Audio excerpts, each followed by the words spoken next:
Hi, I'm Amanda Morgan, and this is Not Just Cute, the podcast, where we discuss all kinds of topics relating to intentional whole child development and supporting the critical work of parents and teachers of young children.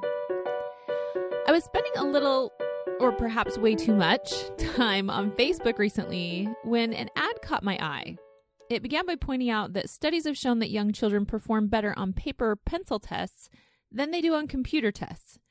That meant, in their assessment, that we needed what they were selling in order to help kids be better at taking tests on computers.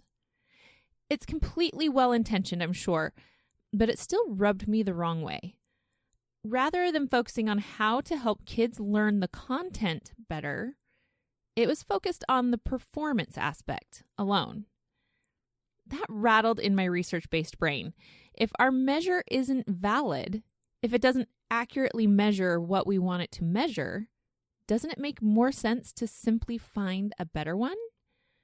Performance appears to be the currency of education in many arenas today, but I'm concerned that while assessment is always necessary and useful in education, sometimes today it's contorted into something that is no longer a valid representation of what we need to know about our learners in order to guide our teaching.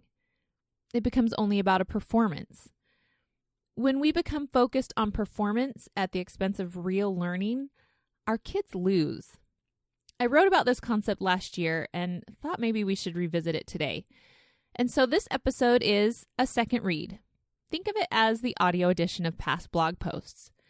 You can find a link to the full post in the show notes at notjustcute.com/podcast/episode 11. So now, let's jump in. A few years ago, the 𝐷𝐞𝐞 Institute, named for developmental pioneer Dr. Arnold 𝐷𝐞𝐞, decided to test the premise that kids today develop more quickly than they used to.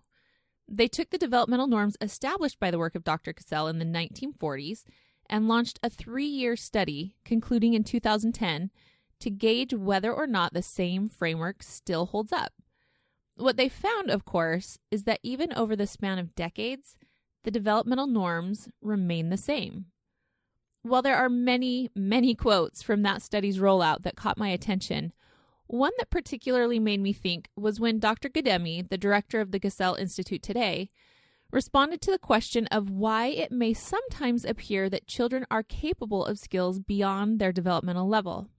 She said this, quote, "You can train them, but the knowledge and understanding, the true learning, has not happened.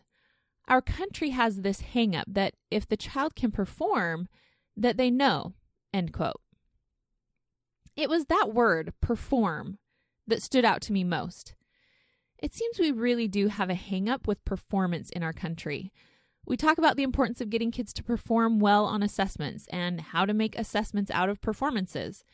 And while I agree that we need to make sure kids are learning and can translate that learning into meaningful, usable, applicable knowledge, I also agree that our cultural hang-up with performances can be detrimental.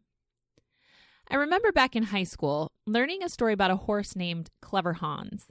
Clever Hans became famous in Germany back in the early 1900s. His trainer believed Hans could answer math problems, calculate what day of the week a date would fall on the calendar, and understand the German language both written and spoken. All of this he would answer by tapping his hoof to indicate his answer.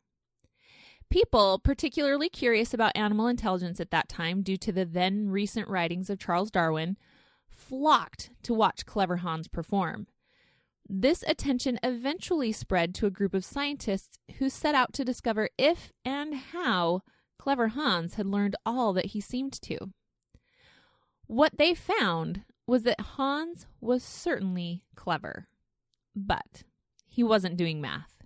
He wasn't reading German. He was performing.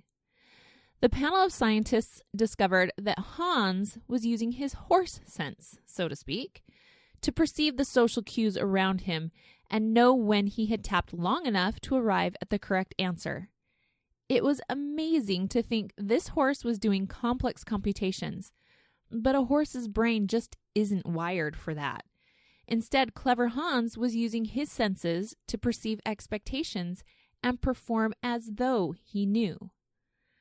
I worry sometimes that there's an unwitting willingness to trade real learning for performances. That instead of working on the foundation, we're trying to plop down the whole house at once because that's what people want to see.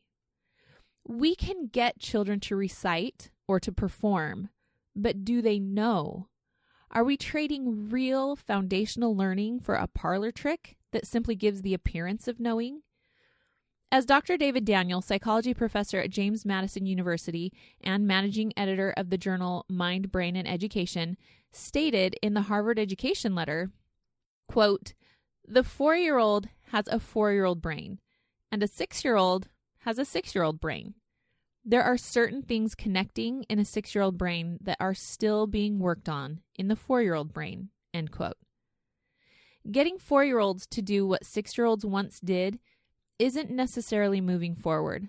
It may be more akin to driving down a freeway that hasn't been completed yet.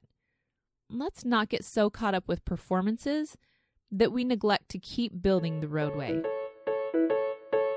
Thanks again for listening to Not Just Cute, the podcast. You can find show notes at notjustcute.com/podcast/episode 11. I'm Amanda Morgan. You can read more on my blog and sign up for the Not Just Cute newsletter at notjustcute.com. And follow me on Facebook. That's facebook.com/notjustcute. You can also contact me by heading to my blog, notjustcute.com, and hitting the contact header at the top. Thanks for listening today, and thank you for standing up for children and for childhood.